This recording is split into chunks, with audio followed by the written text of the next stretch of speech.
Hola queridos amigos, bienvenidos a Mystery Channel y continuamos con esta serie llamada Mystery Revelado y vamos llevando una línea lógica respecto a la temática porque en el video anterior tocamos un tema interesante que quiero profundizar un poco, no quise dejarlo suspendido, y es el tema de las narraciones escatológicas o de los fines de ciclos, como lo pudimos ver en la narración donde les conté que Himmler había organizado esa expedición al Tíbet y una de las cosas que estaban buscando los enviados por el Ahnenerbe eran precisamente las ciudades subterráneas como Shambhala, porque ellos asumían que podía ser un lugar físico. Pudimos ver un paralelismo entre la narración hindú y la narración budista, que eran diferentes. Para unos era Shambhala, es un lugar más, digamos, espiritual, un lugar simbólico, un lugar metafórico, un lugar espiritual donde se puede solo acceder con espíritu, con la mente, con el pensamiento. Es como más parecido a un estado del espíritu. Ya sabemos cuando hablamos de espíritu a qué se refieren las personas que hablan de la espiritualidad. Y por otra parte estaba la creencia para el otro grupo que el Shambhala sí es un lugar físico donde nacerá el futuro salvador de la humanidad, Kalki, en esta ciudad llamada Shambhala, y liberará al mundo, saldrá de esta ciudad que está oculta y saldrá para salvar a la humanidad. Entonces Himmler quería encontrar la entrada al Shambhala, no sabemos si la encontró o no, y por eso se puede también crear leyendas al respecto, pero no nos consta a nosotros, no nos llega ningún documento porque sabemos que todo lo ocultaron, lo destruyeron, así que si hubieran encontrado algo, es difícil.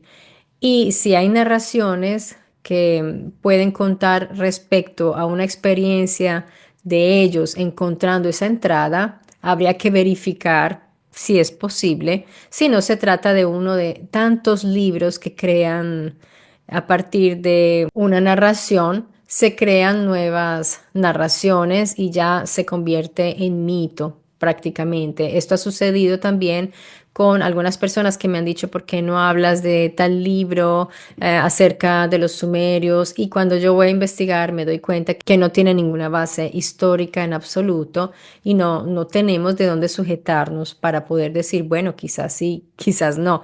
Definitivamente son cosas que escriben algunos autores y luego se va difundiendo como si fuera una verdad comprobada. Ustedes saben que los términos encapsulan siempre la semilla de algo, de un significado, nos dan pistas importantes. Y en este caso vamos a hacer el análisis crítico de la etimología de la palabra Armagedón. De pronto ustedes, algunos de ustedes ya conocen su raíz, su significado, pero aquí lo vamos a ver para quienes no lo sepan. Cuando hablamos de Armagedón, estamos adentrándonos en un cruce entre la lengua hebrea y la griega y la tradición, o sea, la tradición escatológica. La palabra aparece una sola vez en la Biblia, en el libro de Apocalipsis, el capítulo 16, versículo 16. Como bien saben ustedes, este libro está escrito en griego. Abro comillas, dice así, y los reunió en el lugar que en hebreo se llama Armagedón. Hay una palabra griega que se puede transliterar fonéticamente Armagedón. La transliteración sería más o menos como Kai, Sinegagen, Autos, Eiston, Topon, Ton, Calumenon, Hebraisti, Armagedón. Tal vez, seguramente lo pronuncié muy mal, pero bueno, para que más o menos lo vean y lo voy a poner en las letras en pantalla. ¿Esto qué traduce? Y lo reunió en el lugar que en hebreo se llama Armagedón. Entonces miren que es importante este detalle. Aquí el mismo autor está aclarando que la palabra está en hebreo. Esto ya nos prende las alarmas porque estamos hablando de un texto escrito en griego. Entonces, ¿por qué dice que la palabra está escrita en hebreo por él? ¿Quién era este él? ¿Quién era el autor? Bueno, él mismo se identifica como Juan de Patmos. Este autor es un misterio para los estudiosos. Pero volvamos a esta aclaración que él hace. Él dice que la palabra está en hebreo, Armagedón, y lo dice en el término hebraistí, o sea, en hebreo dice hebraistí, que significa hebreo. Tengamos en cuenta que esta es la única vez, como les decía, en toda la Biblia donde aparece ese término, Armagedón. Y el autor aclara expresamente que está en hebreo, entonces esto es muy importante y no hay que dejarlo pasar. Respecto al significado de este término Armagedón, se ha abierto un debate, porque cuando hablamos del hebreo, es así, ténganlo fijo, que hay debate sobre el término. Y más aún siendo un término que se usa una sola vez en toda la Biblia, y es curioso que no aparezca en los textos del Tanaj. Es muy curioso. Pero, ¿qué significa Armagedón? Se ha dicho que significa Armegido o también Armoed. Entonces, vamos a hacer una comparación ahora entre la complejidad y la polisemia del hebreo, eh, paralelo al griego, porque recordemos que está escrito en griego koiné. Entonces, si vamos a comparar el hebreo con el griego koiné, es como comparar dos instrumentos musicales distintos, y esto hay que tenerlo claro. Ambos pueden crear belleza y profundidad, pero en su estructura, uso y filosofía del lenguaje son muy diferentes.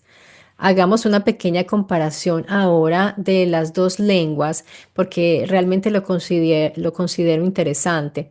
El hebreo bíblico tiene un vocabulario mucho más reducido que el griego.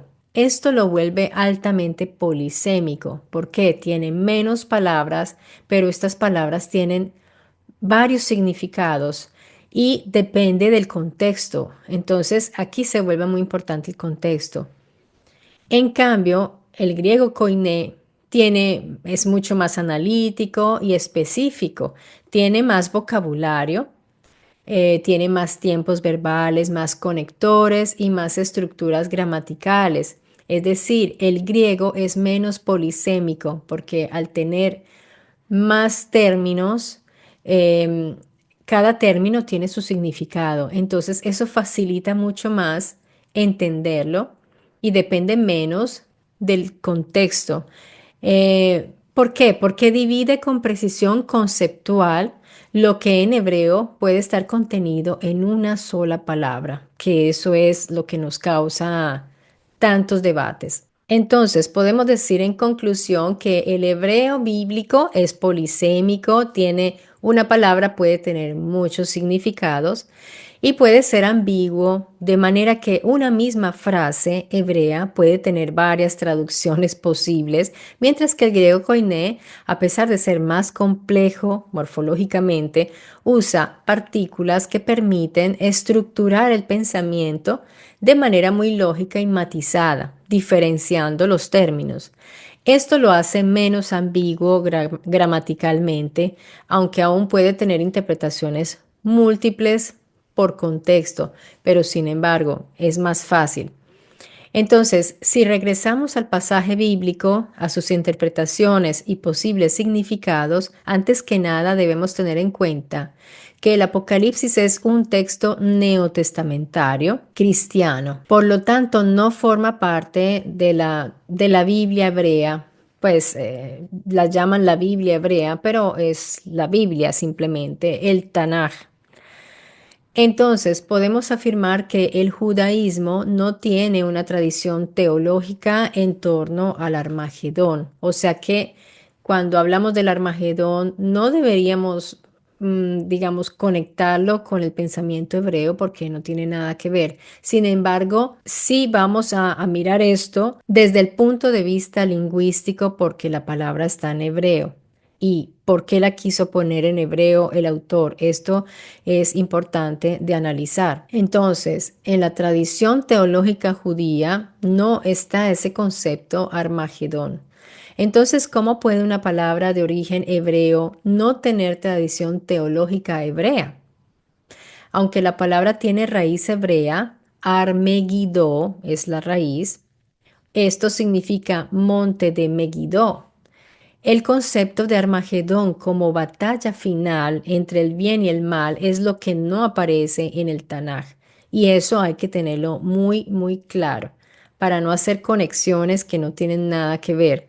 No es parte de la teología rabínica clásica y no tiene función litúrgica, simbólica ni doctrinal en el judaísmo tradicional. Los judíos no hablaban ni escribían sobre Armagedón como concepto, y esto tengámoslo muy claro, es un término hebreo que fue tomado y reinterpretado o quizás reconstruido por el autor cristiano del Apocalipsis del siglo primero después de la era común. La ciudad de Megiddo sí aparece en el Tanaj y tiene un pasado militar importante. Entonces ya vamos encontrando una conexión para encontrar el significado de este término y vamos a ver si lo podemos como integrar en ese contexto, de qué manera, en el contexto de el Apocalipsis como libro, llamado Megiddo.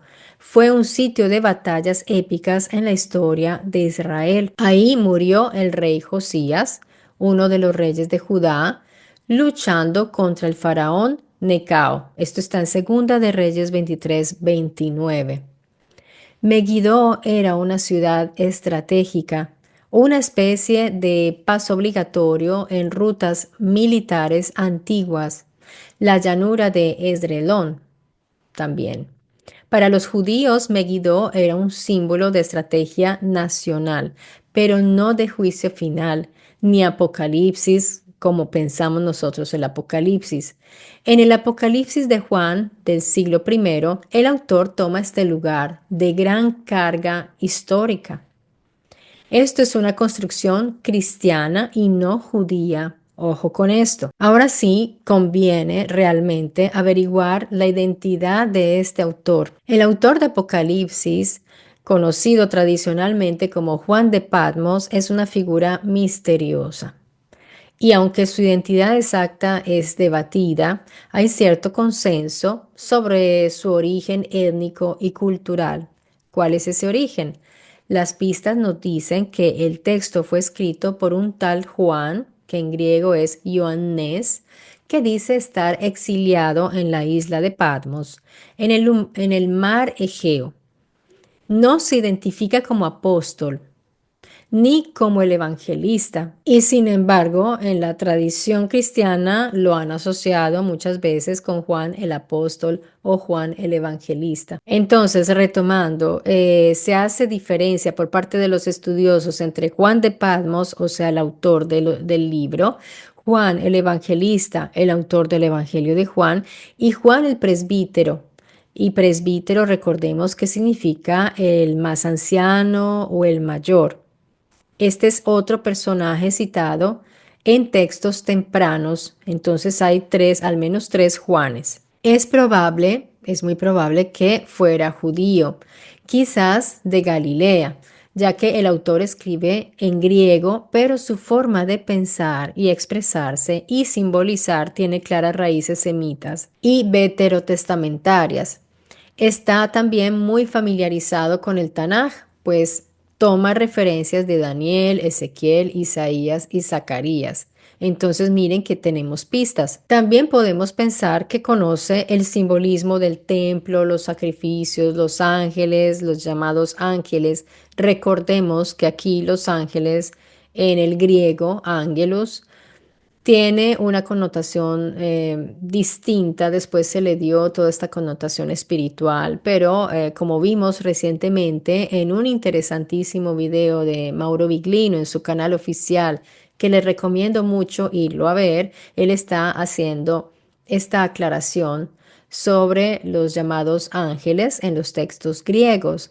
Él no habla mucho sobre los textos griegos, pero ahora sí, después de haber escrito en coautoría este libro, en coautoría con Francesco Espósito, el Jesús semidios, está tratando un poco más el argumento sobre las escrituras griegas y pues realizó este video donde él aclara que angelus o ángel, es mensajero, significa mensajero. Entonces, bueno, aquí estamos viendo que este autor que escribió el Apocalipsis conocía bien todos estos argumentos, por lo cual se puede pensar que estaba muy familiarizado también con el Tanaj. Recordemos que en el Tanaj no se habla de ángeles, se habla de los malakim. Entonces, los Malak eran los que iban en representación de los Elohim.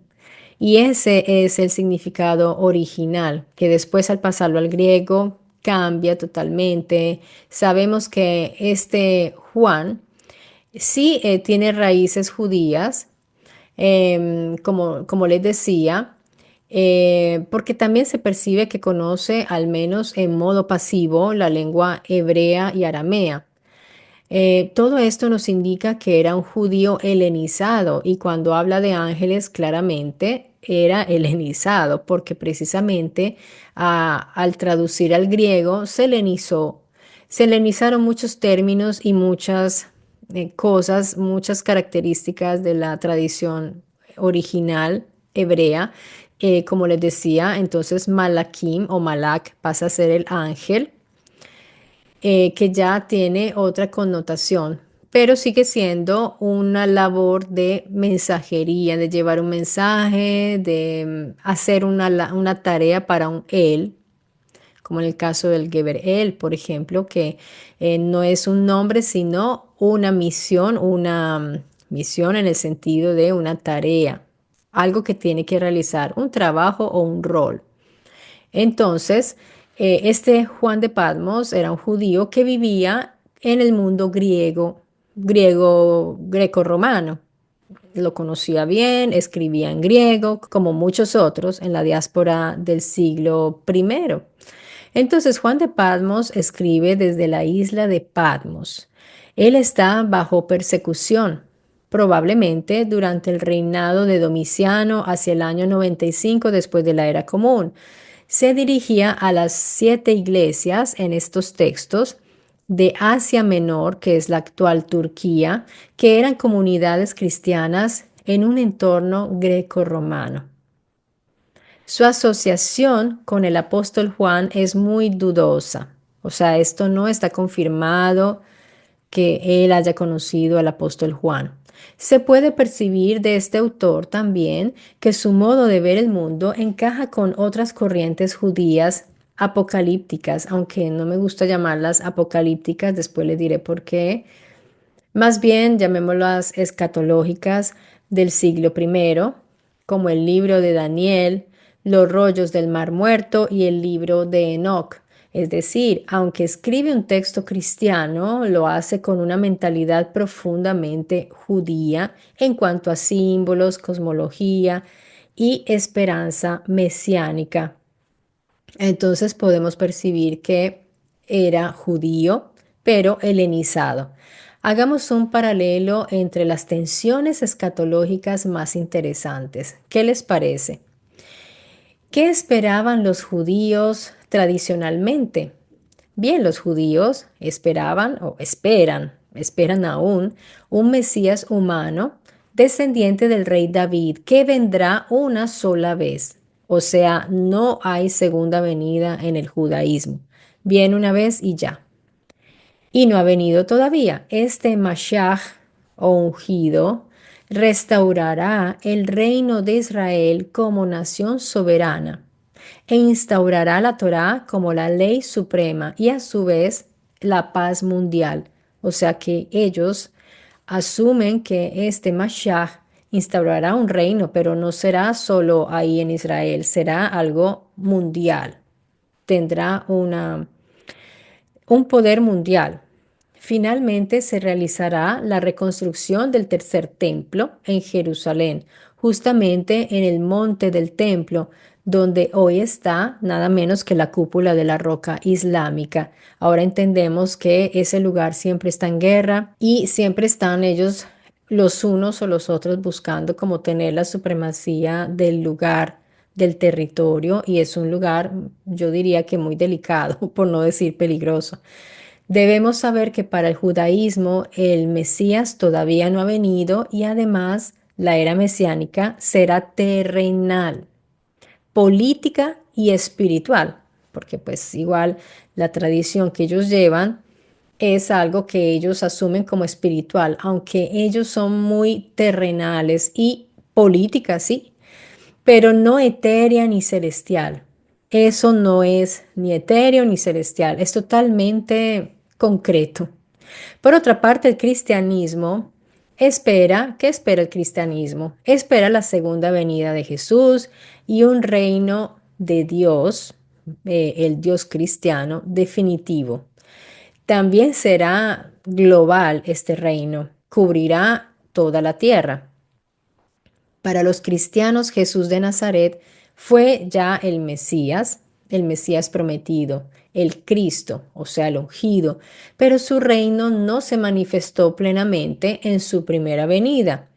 Según ellos, Jesús vendrá una segunda vez al final de los tiempos para derrotar definitivamente al mal y ese momento lo llaman Armagedón. Ese es el Armagedón de los cristianos, el juicio final también o Apocalipsis.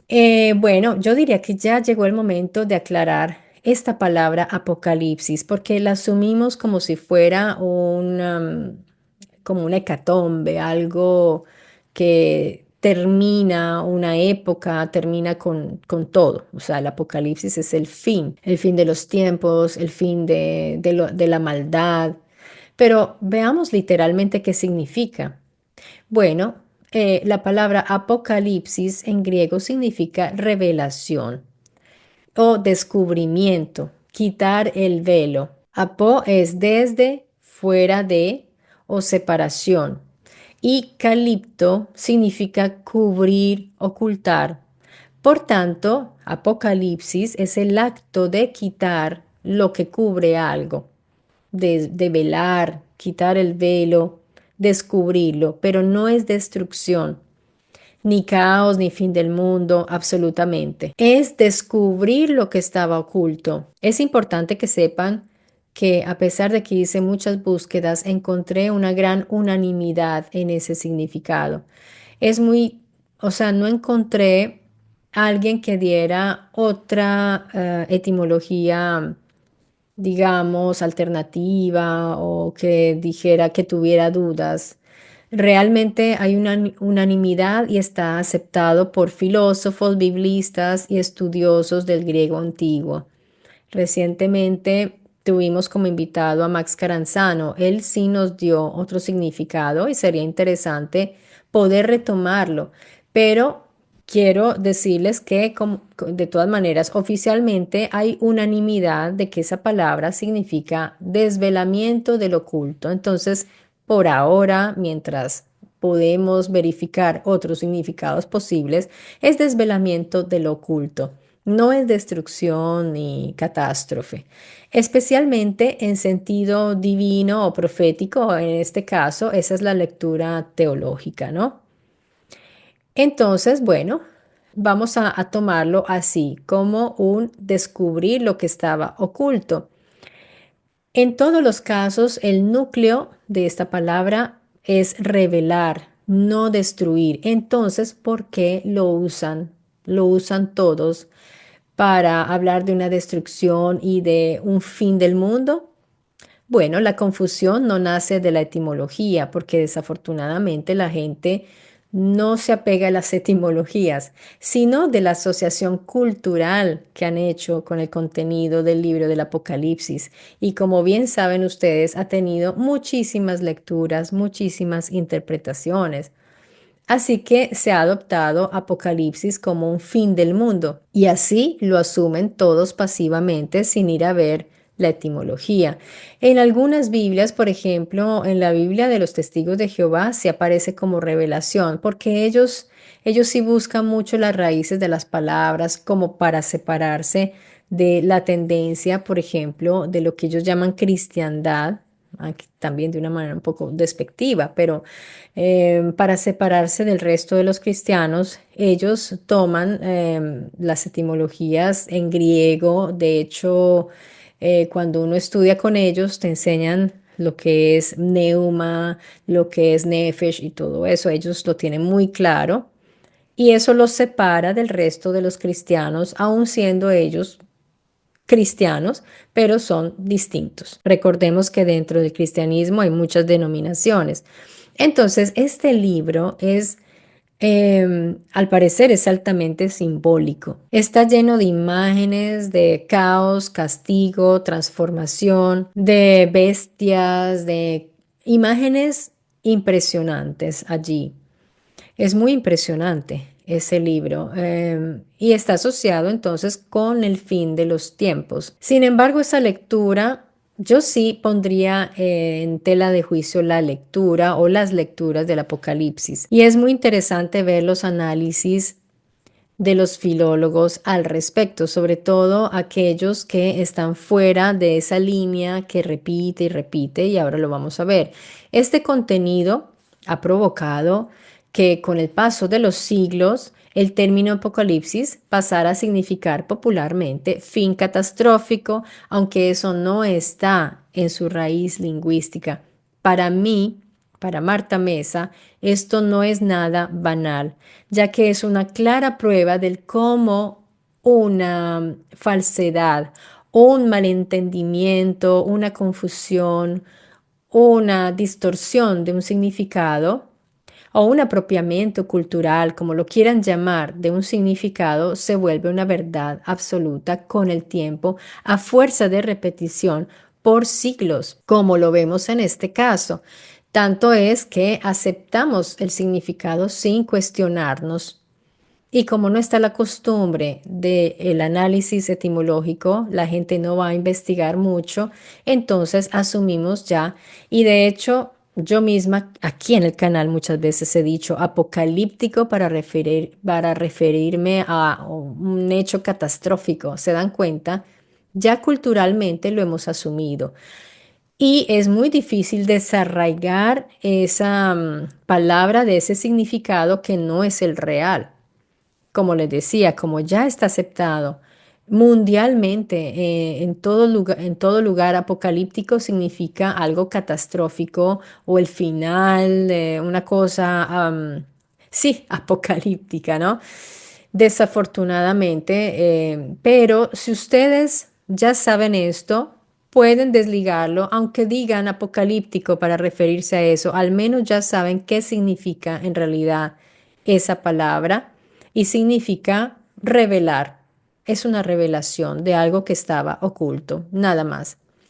Entonces, esto nos demuestra cuánto es real esta cuestión de que una mentira repetida muchas veces se vuelve una verdad. Ojo con esto para que no nos engañen y no sigamos engañados. Además, a estos significados podemos añadir los significados simbólicos que corrientes esotéricas, gnósticas o espirituales modernas y algunos autores han dado al término. Por ejemplo, despertar de la conciencia, caída de los velos del mundo ilusorio, esto es muy gnóstico, o iluminación interior.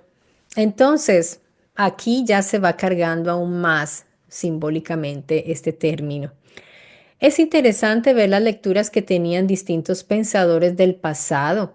Veamos, por ejemplo, para Orígenes, el Apocalipsis no era una profecía política ni literal, sino una revelación del drama espiritual del alma. Orígenes, obispo cristiano, conocido por su obra contra las herejías, donde combate especialmente al gnosticismo, el Apocalipsis confirma la realidad futura del juicio final, la resurrección de los muertos y el reino mesiánico literal. Esta visión la tienen los testigos de Jehová también. Para ellos ese reino es literal y mesiánico, también como lo es para los hebreos. Ellos se acercan mucho a la visión de los hebreos en muchas cosas, aunque para ellos los judíos, en este caso tenemos que hablar de los judíos, pues están muy, muy errados, muy equivocados y ellos pues asumen que ellos son culpables de la muerte de Jesús. Entonces, así como los cristianos, o sea, esa visión de ellos es cristiana. Entonces, este Orígenes defendía que los números, símbolos y visiones del Apocalipsis eran en realidad profecías divinas reales, que debían ser creídas como reales. Ahora miremos cuál era la visión de Carl Gustav Jung sobre este libro. El psicólogo suizo, fundador de la psicología analítica, veía los textos religiosos como expresiones simbólicas del inconsciente colectivo humano.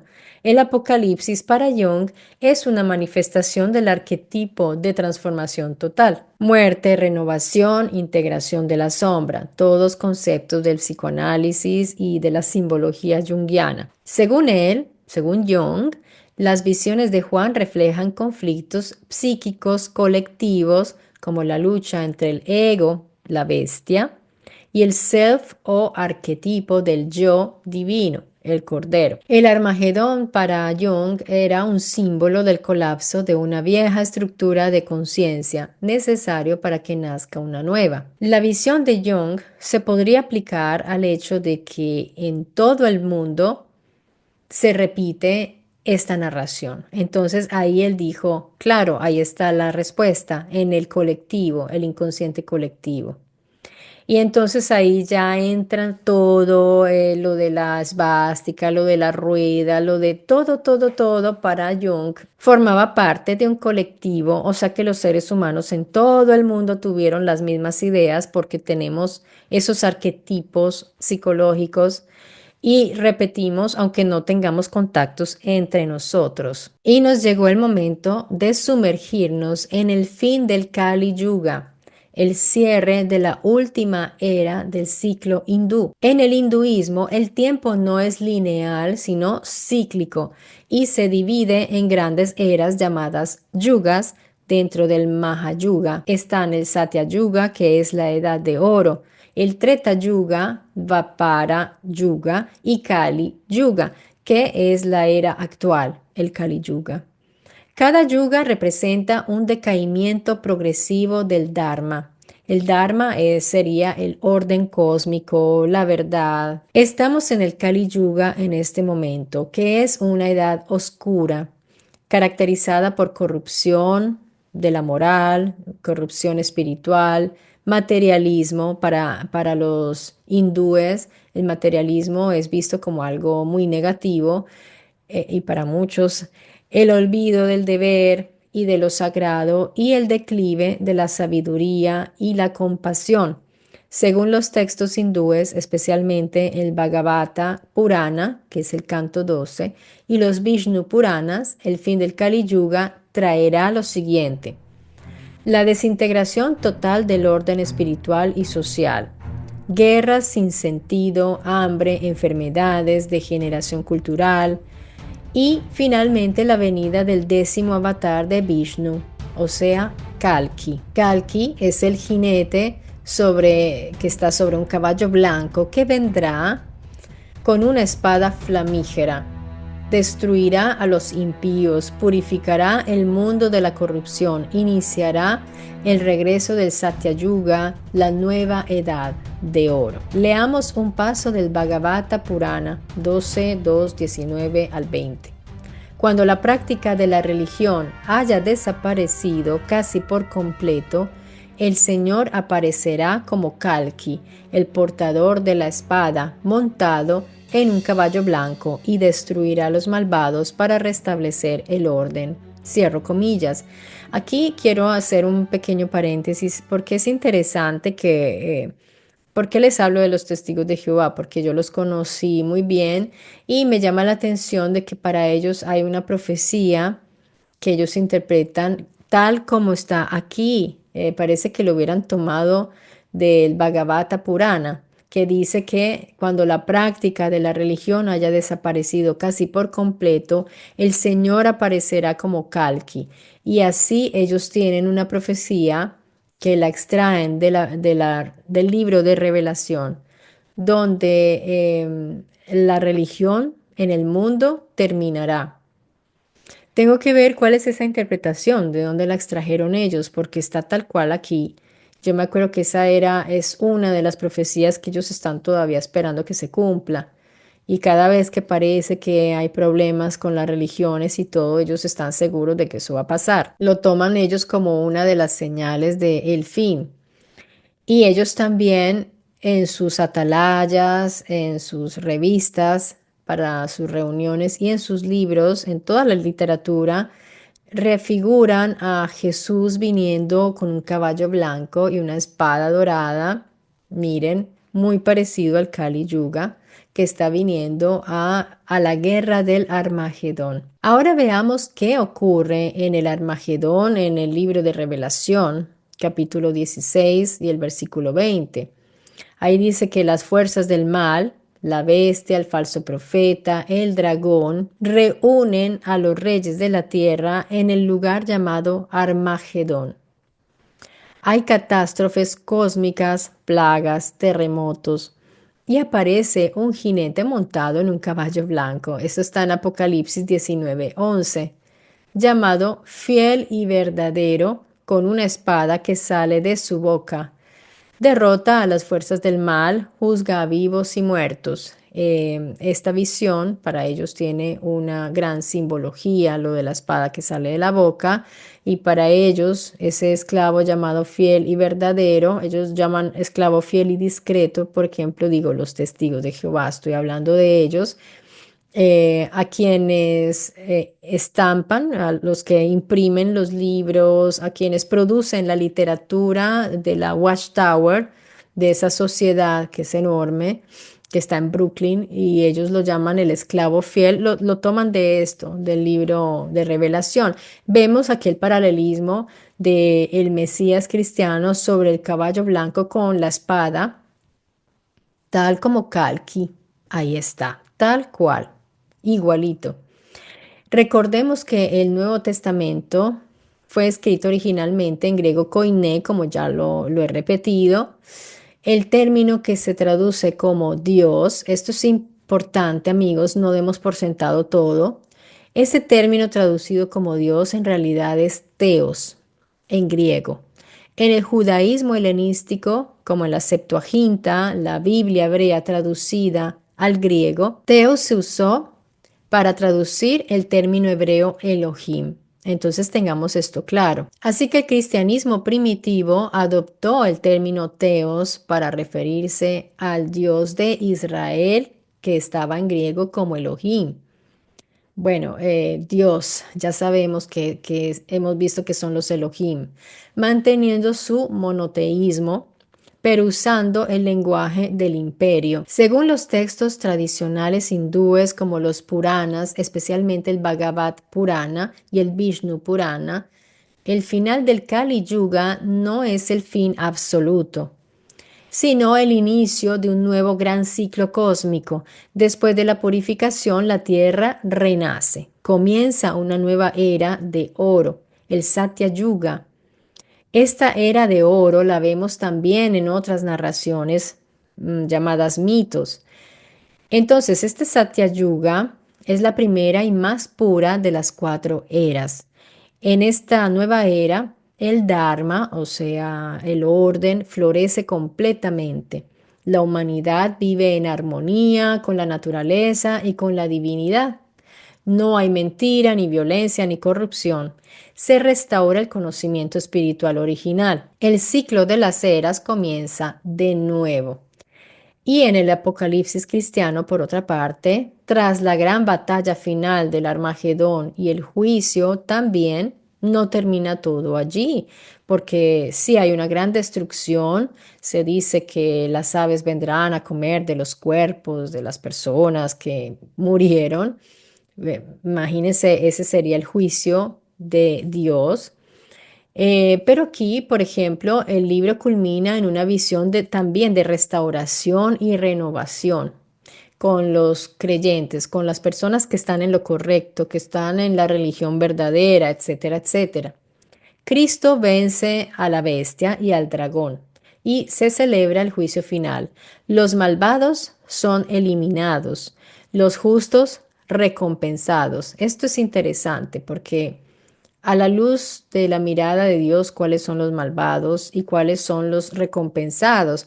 Y se supone que, por ejemplo, los que predican, que ya se los he nombrado bastante, pero es que hay que hablar de ellos porque una, ellos son una organización religiosa mesiánica milenarista. Entonces es bueno nombrarlos porque también son los que yo conozco. Habrá otros, pero les hablo de ellos porque los conozco desde dentro cuando estuve allí.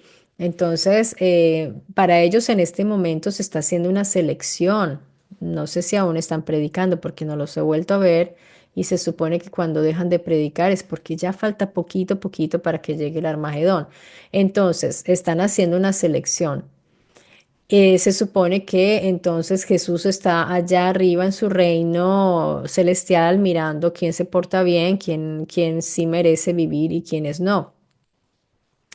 Entonces los justos serán recompensados y ahí desciende la nueva Jerusalén del cielo, una ciudad glorificada. Aquí entran también las creencias de los evangélicos. Entre las distintas denominaciones cristianas hay distintas maneras de configurar este fin del mundo de, digamos, de la maldad, no de la tierra, sino del sistema malvado, inicuo. Así que cada uno lo interpreta de una manera distinta. Unos dicen que van a ser raptados, que se los van a llevar, otros dicen, bueno, hay distintas creencias en esto. Pero lo cierto es que todos convergen en que se crea un paraíso, un nuevo mundo, donde no hay más dolor, muerte ni llanto. Y Dios mora con los hombres directamente, tal como lo vimos en los yugas. Entonces es igual, totalmente igual. Todo ha sido hecho nuevo. Como les acabo de decir también para los hindúes, ellos también tienen esa visión. Miren, aquí en el canal yo les expuse y voy a dejarlo al final de pantalla de este video, lo voy a ir a buscar porque yo hice un análisis del Apocalipsis desde el punto de vista, por ejemplo, en Bart Ehrman, de quien también les he hablado aquí en el canal. Entonces sería bueno que se actualizaran con ese video. Y al final también les di mi opinión de esto. Antes que nada, no hay un libro que haya despertado tantas interpretaciones como el libro de Revelación. Es totalmente distinto a todos los otros libros de los evangelios. Es absolutamente distinto. Habla con un lenguaje que lo han llamado simbólico, otros ya dicen que es cifrado, que está codificado.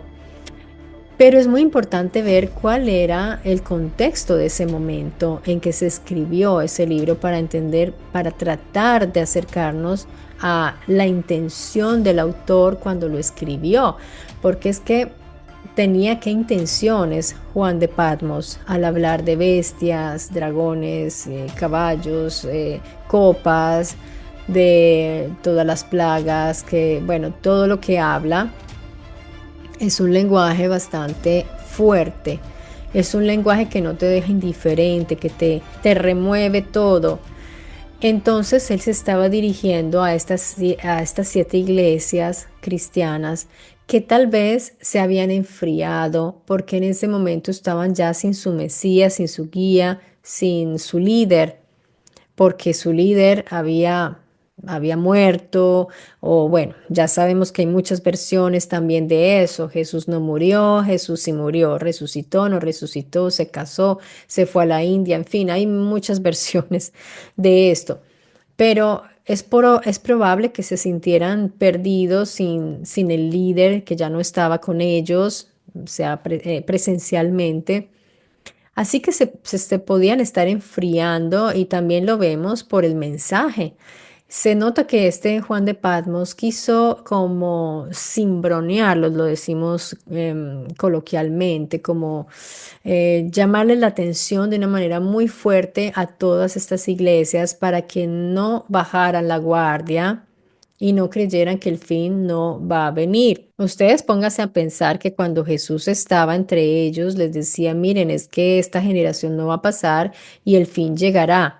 Está aquí ya el reino, entre ustedes está, o sea, yo soy el reino, yo lo represento, este gobierno, porque se habla de un gobierno, de un gobierno que está allá arriba, porque su padre está allá, en un lugar físico allá arriba. Así que ellos pensaban que vendría inmediatamente y cuando ven que todo se deshace porque él ya no está y todos se dispersan, claramente Juan necesitaba reunir nuevamente a sus cristianos y revivir nuevamente esa llama de la fe. Así que usó este lenguaje tan fuerte, pero por otro lado se habla también de un lenguaje cifrado, codificado porque cada bestia, cada animal impresionante está representando en realidad algo y puede ser que él les estaba enviando a ellos que sí lo entendían. Recordemos que estaban bajo persecución. De hecho, él estaba ahí exiliado, entonces no podía decir las cosas tampoco que todos lo pudieran entender. Tenía que hablarle a ellos en clave. Así que sería interesante que esto tiene que ser mucho más estudiado a profundidad. Seguramente ya lo han hecho, pero cada uno a su manera, cada estudioso lo ha estudiado desde un punto de vista distinto, lingüístico, etimológico, filológico, pero no es fácil descifrarlo, porque si de pronto también hay elementos que salen de lo que la gente está acostumbrada, como es las lecturas, por ejemplo, que hace Mauro Biglino, que son las lecturas literales con las que yo me identifico mucho, porque yo pienso también que allí hay literalidad en la Biblia. La Biblia fue escrita para ser entendida literalmente. Pero ¿por qué es anómalo y distinto este libro de Revelación? Porque fue escrito probablemente en unos códigos, como lo vemos con el número de la bestia. Ese número cambia según el emperador de ese momento. Para ellos, la bestia era la amenaza a su cristianismo que los podía integrar al mundo griego, precisamente como se integraron. Así que el gran temor de Juan era que sus cristianos perdieran la fe, perdieran ese fulgor y se integraran con las bestias, con los gobiernos del mundo, el mundo visto como lo que está afuera, lo que está fuera de la fe cristiana. Pero entonces, ¿cómo es posible que también en culturas como las culturas de América, por ejemplo, en el caso de los mexicas, por ejemplo, nosotros ahora estamos en el quinto sol, se termina también un ciclo, siempre hablaban de los ciclos. Por ejemplo, para los nórdicos era la batalla final entre los Aesir y los gigantes, en el cual también renace la tierra, el sol reaparece y dos humanos repoblarán el mundo. En la tradición andina, por ejemplo, será el Pachacuti.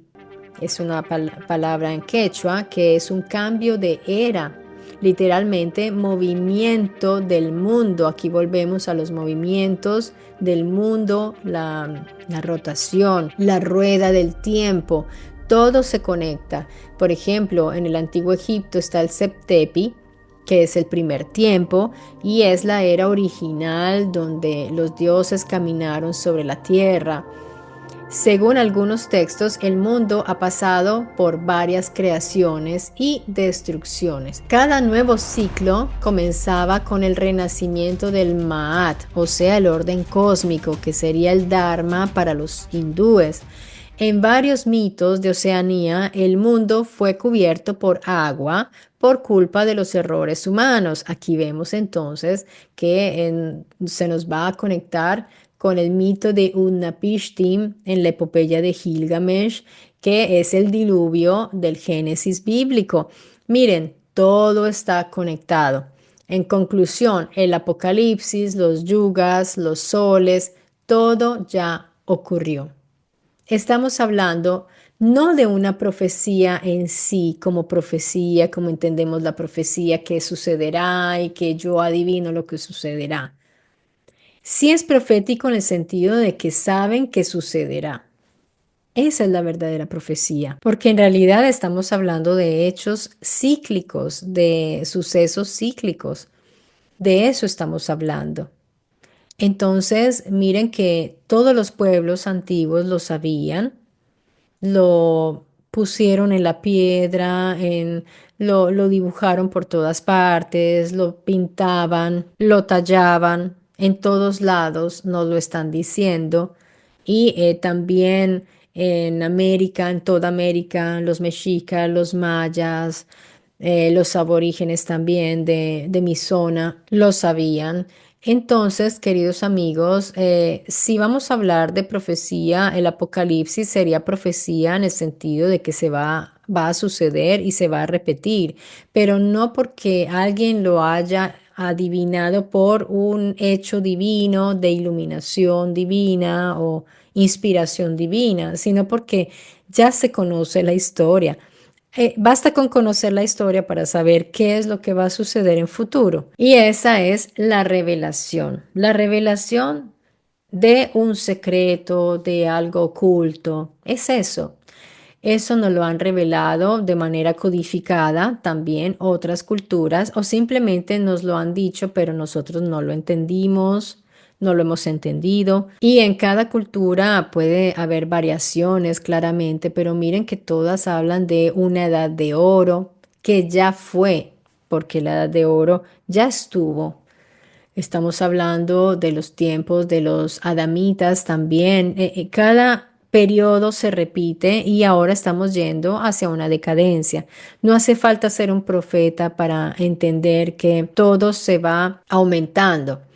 Mientras más población en la tierra haya, más violencia va a haber, más criminalidad va a haber. Eso no es un acto adivinatorio, simplemente es poder entender cómo se comportan las civilizaciones y qué es lo que sucede. Ya han terminado unas y vuelven y comienzan otras. Entonces sí podemos pensar que estamos en el Kali Yuga, podemos pensar que estamos viviendo el momento de la revelación, podemos pensar no es ningún misterio, en realidad son cosas que se repiten, son ciclos que se repiten. Nosotros hoy día estamos observando el cielo con mucha insistencia porque sabemos que puede en cualquier momento volver un asteroide nuevamente, porque el universo se comporta también así de manera cíclica. Entonces, si ya cayó uno hace miles de años, entonces ellos hacen sus cálculos y pueden de pronto detectar cambios en el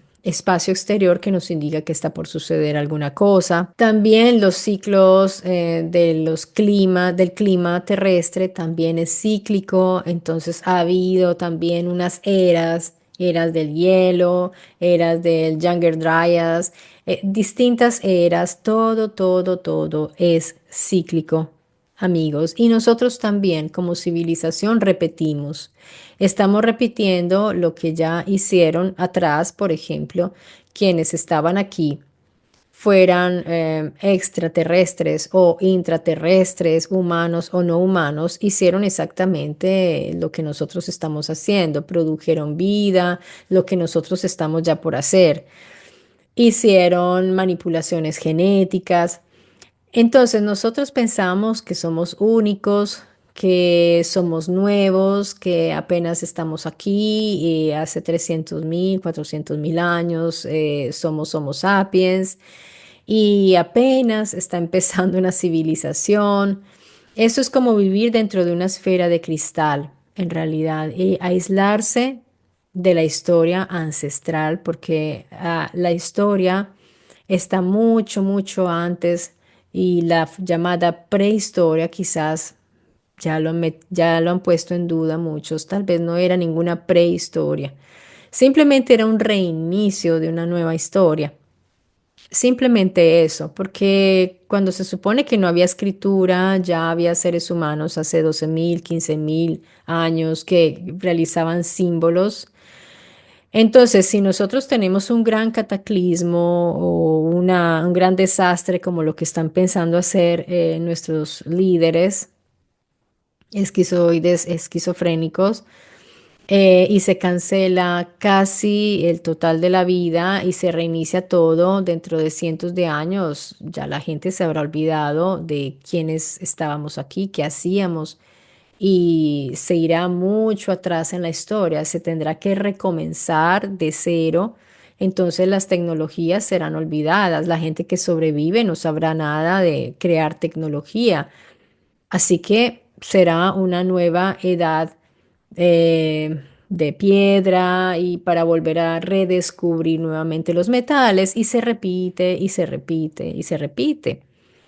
De manera, amigos, que no debemos como sorprendernos de que haya profecías porque en realidad ya sucedió. Esa es mi opinión. Yo pienso que es que ya sucedió. Lo vemos repetido en todas las narraciones. De alguna manera alguien sobrevivió para poderle narrar esto a alguien que continuó esa narración oral.